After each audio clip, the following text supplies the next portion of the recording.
Hello दोस्तों, welcome to my new blog. और आज मैं आया हूँ सिएटल अपने दोस्त के पास। ये लोग सिएटल में 5 साल से रह रहे हैं, तो अभी इन्होंने नया घर लिया है यहाँ पर बॉथल एरिया में, जो कि सिएटल से अप्रॉक्सीमेटली 20 माइल दूर है। तो मैं सोच रहा था आज इनके घर का एक ब्लॉग बनाऊँ और आपको दिखाऊँ कि घर कैसा है यहाँ पर इनका, और सोसाइटी कैसी दिखती है, घर का थोड़ा सा होम टूर ऐसे कुछ कराऊँ। तो सोच रहा हूँ आपको थोड़ा घर का नज़ारा दिखाता हूँ और बताना आप लोग कैसा लगा आपको इनका घर।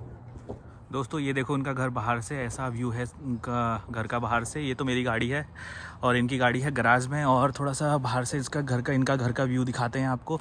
ये वाली एंगल से थोड़ा छोटा दिखता है, बट ये है काफ़ी बड़ा घर। 4 बेड 3 बाथ है इसमें, और बहुत ही बेहतरीन घर है। और सारे यहाँ पर घर का सब अप्रॉक्सीमेटली सेम ही स्ट्रक्चर रहता है। अगर आप देखोगे तो एक सोसाइटी में 3 या 4 मॉडल के घर रहते हैं। तो जब भी सोसाइटी कोई बनती है तो वो आपको सेलेक्ट करना पड़ता है उसमें से कि कौन से मॉडल का आप घर ले रहे हो, और मॉडल के अकॉर्डिंग उसका साइज़ रहता है और प्राइस भी रहता है। थोड़ा बहुत ऊपर नीचे रहता है, बट अलग अलग हर किसी को अलग अलग मॉडल पसंद आता है। तो ये है इनके घर का फ्रंट व्यू।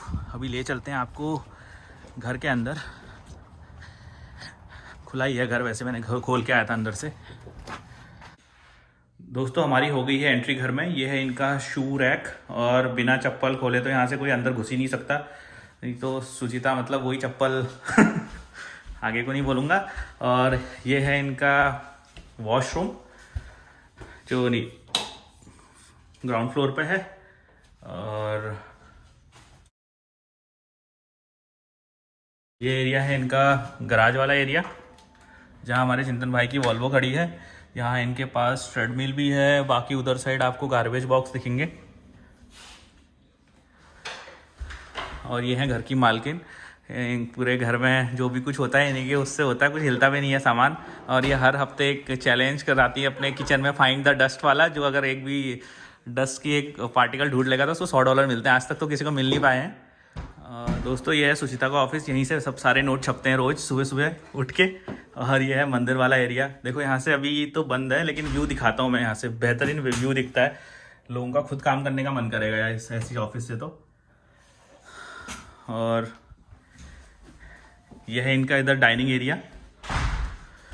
लोग 2 ही हैं यहाँ पर, लेकिन कुर्सियाँ 6 हैं।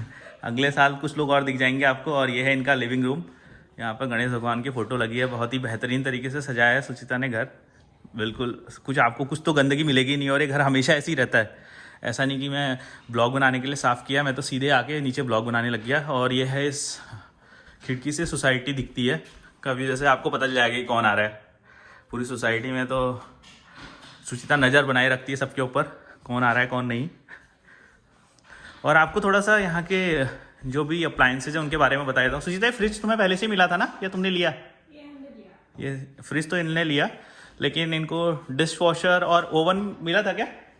हाँ, डिश वॉशर और ओवन मिला था, और माइक्रोवेव भी मिला था इनको। ये इधर इनका डिश वॉशर भी साफ़ ही रहता है। घर में कुछ ज़्यादा ही सफाई है इनके। ये है इनका किचन। जनरली जैसे अपार्टमेंट रहते हैं तो उसमें कॉइल्स वाला रहता है, लेकिन यहाँ पे है फ्लेम वाली गैस, तो ये बहुत ही बेहतरीन पार्ट है इसका। और अभी सुचिता अभी भी लगी पड़ी है किसी न किसी काम को करने में। और ये है ऊपर वाले रूम।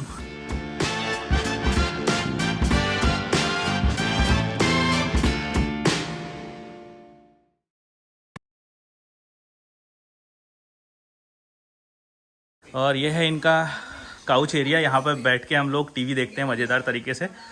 और मतलब ये थोड़ा सा कोजी एरिया है। ये है चिंतन का ऑफिस, यहाँ से बैठ के चिंतन काम करते हैं। और स्टार्टिंग में इन दोनों की लड़ाई हो रही थी कि कौन लेगा ऑफिस ये वाला, तो ये लास्ट में चिंतन को मिला।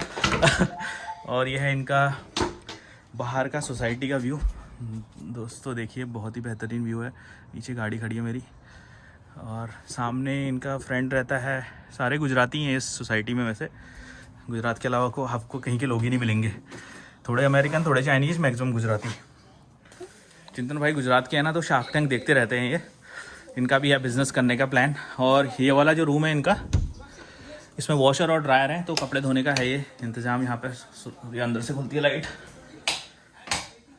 ये है इनका वॉशर, और वो है बाजू में ड्रायर। और इनके बेडरूम भी दिखाते हैं अभी आपको।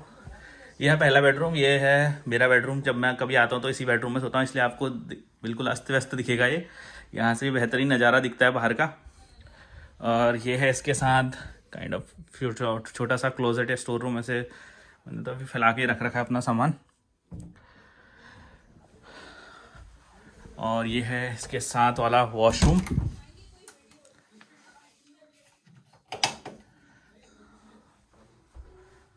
और वो है इनका बाथ एरिया।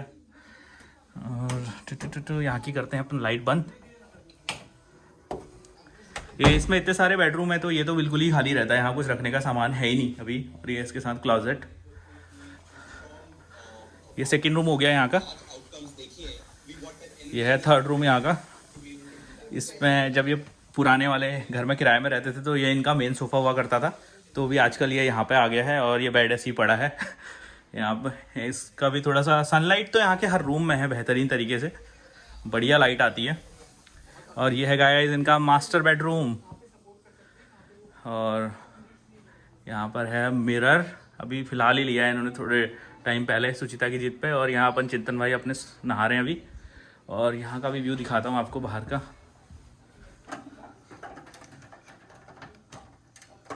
पता नहीं दिखेगा नहीं दिखेगा, एक सेकेंड ना। हाँ तो ये आप देखोगे तो यहाँ से भी दिख रहा है बढ़िया व्यू। घर की खास बात ये है कि हर कमरे में लाइट आती है, हर कमरे में। मतलब तुम्हें लाइट जलाने की ज़रूरत है नहीं, वैसे ये लोग तो जला के रखते हैं, लेकिन ऐसे मैं बंद करते रहता हूँ उनके घर की लाइट, क्योंकि यहाँ पे इतना सनलाइट आता है ना बाहर से कि ज़रूरत पड़ता नहीं है अभी। नहीं रहा वीडियो, एक सेकेंड सर। चलो दोस्तों चलते हैं नीचे को। आज हमारा बाहर घूमने जाने का भी प्लान है। घर के बारे में तो बता दिया, अभी घर की मालकिन के बारे में बताते हैं आपको। ये है सुचिता, ये है सेल्स फोर्स में मैनेजर। सुचिता में बिल्कुल ही एटीट्यूड नहीं है, TCS के मैनेजर से भी कम वाला एटीट्यूड है इनमें। और सुचिता मेरे यूट्यूब चैनल के 186 सब्सक्राइबर्स हैं और सुचिता मेरी सबसे अमीर सब्सक्राइबर है। मतलब 182 लोगों की सैलरी एक तरफ और सुचिता की सैलरी एक तरफ। अगर ज़िंदगी में कभी तुम्हें पैसे चाहिए होंगे तो बस इस ब्लॉग के कमेंट में अकाउंट नंबर डाल देना और बता देना कि कौन सी करेंसी में पैसे चाहिए, INR में या USD में। सुचिता भेज देगी पैसे तुम्हें।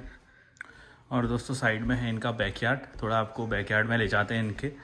बहुत बड़ा बैकयार्ड तो नहीं है लेकिन फिर भी बढ़िया साइज़ का बैकयार्ड है।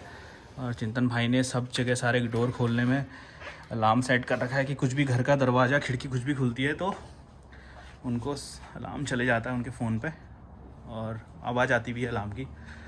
ये है इनका बैकयार्ड। और आजकल यहाँ थोड़ा दिक्कत हो रही है, शायद कुछ खरगोश आ रखा है या चूहा आ रखा है, तो बहुत सारे यहाँ पे छेद कर दिए उन लोगों ने। पेस्टिसाइड वाले को बुलाया है इन लोगों ने। और ये है इनका बाजू वाला घर। यहाँ पर मैक्सिमम बाउंड्रीज जो रहती हैं वो लकड़ी की रहती है 2 घरों के बीच में। और हम जा रहे हैं अंदर की साइड को। और आज हम लोग कहीं किसी तो पार्क में जा रहे हैं घूमने के लिए, वहाँ का भी एक ब्लॉग बनाएंगे और आप लोगों को शेयर करेंगे। दोस्तों अब इस घर के हीटिंग सिस्टम के बारे में बात करेंगे। जो ये है थर्मोस्टेट है, ये सेंट्रलाइज हीटिंग सिस्टम है यहाँ पे। तो ये अभी जैसे हमने टेम्परेचर 69 सेट किया है, 69 फ़ारेनहाइट, तो ये पूरे घर का टेम्परेचर 69 करने का ट्राई करेगा और उतना हो जाएगा तो उसके बाद उसको चलना बंद कर देगा। ये अगर ऊपर नीचे हुआ तो फिर ये 69 पर लाने की कोशिश करेगा। और आप इसको बंद भी कर सकते हो, जैसे आप बंद किया तो फिर टेम्परेचर ड्रॉप होगा, फिर आप दोबारा एक टेम्परेचर सेट कर सकते हो और उसके अकॉर्डिंग वो टेम्परेचर अप या डाउन हो जाएगा। ये बस हीटर के लिए यूज होता है। ये अपार्टमेंट और यहाँ घरों में डिफरेंस रहता है। जनरली सारे अपार्टमेंट्स में कैसा रहता है कि हर रूम में एक अपना कंट्रोलर लगा रहता है, तो आप उससे उस रूम का टेम्परेचर ऊपर या नीचे कर सकते हो। जनरली ये हीटर के लिए ही होता है, AC अलग से लगाना पड़ता है। और दोस्तों इसके कूलिंग सिस्टम, जनरली यहाँ के घरों में हीटर तो रहता है इनबिल्ट और कूलर अलग से लगाना पड़ता है, तो उसके लिए कंप्रेसर चिंतन लोगों ने बाहर से लगाया है, बट ये इसी के साथ कनेक्टेड रहता है। अगर आप मोड चेंज कर दोगे इसमें हीटिंग से कूल का तो ये AC चालू हो जाएगा। और इनका AC भी सेंट्रलाइज्ड AC है। देखो यहाँ मोड अभी कूल हो गया तो ये AC चलेगा और ये मोड ऑफ करके मैंने मोड ऑटो भी हो जाता है। फिर उसके बाद हीट कर दिया तो 4 मोड रहेंगे, या तो मोड ऑफ कर लो तो उसमें तो पूरा ही बंद हो जाएगा, या तो हीटिंग कर लो, या तो कूल कर लो, या तो ऑटो कर लो, तो उसके अकॉर्डिंग घर का टेम्परेचर कर देगा। और दोस्तों ये है यहाँ का सिक्योरिटी सिस्टम। इससे घर की सारी बेल, कैमरा और सेंसर्स कनेक्टेड है। तो कैमरा में भी कोई मोशन डिटेक्ट होता है तो इसमें चिंतन भाई के फ़ोन पे एक अलर्ट आ जाता है। और कोई भी अपनी घर में जिसके पास भी स्मार्टफोन है वो अपने उसमें ऐप इंस्टॉल कर सकता है और वो चेक कर सकता है। और उसके अलावा यहाँ पर अभी आप देखोगे तो इन दरवाज़ों पे एक सेंसर भी लगा है, तो अभी जैसे ही मैं दरवाज़ा खोलूँगा तो एक आवाज़ आएगी आपको टोंटों की, ये। तो इस टाइप से इन्होंने हर एक डोर पे और हर एक विंडो पे ये सेंसर्स लगा रखे हैं, और जिससे जनरली लोग यहाँ पे फर्स्ट फ्लोर पे ही लगाते हैं, ऊपर वाले फ्लोर पर नहीं लगाते हैं, बिकॉज वो तो वैसे ही सेफ रहता है। तो इस वजह से अभी यहाँ देखो ये विंडो पे भी लगा है रिंग वाला सिस्टम। और दोस्तों जनरली कैसा रहता है कि आप सेंट्रलाइज एसी की बजाय, सेंट्रलाइज हीटिंग सिस्टम की बजाय इंडिविजुअल रूम में भी कर सकते हो हीटिंग सिस्टम, बट वो थोड़ा कॉस्टली रहता है और उसमें अलग सा सेटअप करना पड़ता है, इसलिए लोग सेंट्रलाइज ही करते हैं। सेंट्रलाइज थोड़ा सा उतना बेटर नहीं होगा उस हिसाब से, क्योंकि आप पूरे घर का टेम्परेचर सेम कर दे रहे हो। तो अगर जैसे आप किसी एक रूम पर रह रहे हो लेकिन वो पूरे घर का टेम्परेचर 70 ले आ रहा है, बट जो दूसरा सेटअप होता है वो बहुत ज़्यादा कॉस्टली रहता है, तो इस वजह से लोग यहाँ सेंट्रलाइज ही करना प्रेफर करते हैं, मैनेज कर लेते हैं वैसे टाइप। इस घर की कीमत बताऊंगा तो डरना मत। ये घर है 1.2 मिलियन का है, ये बॉथल में। तो 1.2 मिलियन अप्रॉक्सीमेटली 10 करोड़ हो गए दोस्तों। और इसी साइज़ का घर आप पोर्टलैंड में ढूंढोगे तो आपको 600 या 700 के में मिल जाएगा, बट ये एरिया थोड़ा प्राइम एरिया है और यहाँ पे बड़े बड़े ऑफिस भी हैं। अमेजोन का ऑफिस है बड़ा, माइक्रोसॉफ्ट का ऑफिस है, तो जॉब अपॉर्चुनिटीज़ भी ज़्यादा हैं। उस वजह से यहाँ का कॉस्ट ऑफ लिविंग भी बहुत ज़्यादा है, तो सारे रेंट भी बहुत ज़्यादा रहता है और घरों का प्राइस भी बहुत ही ज़्यादा है यहाँ पे। और पोर्टलैंड में यही घर आपको 600 या 700 के में मिल जाएगा इसी साइज़ का, और इसी टाइप का इंडियन लोकेलिटी या किसी सबअर्ब में।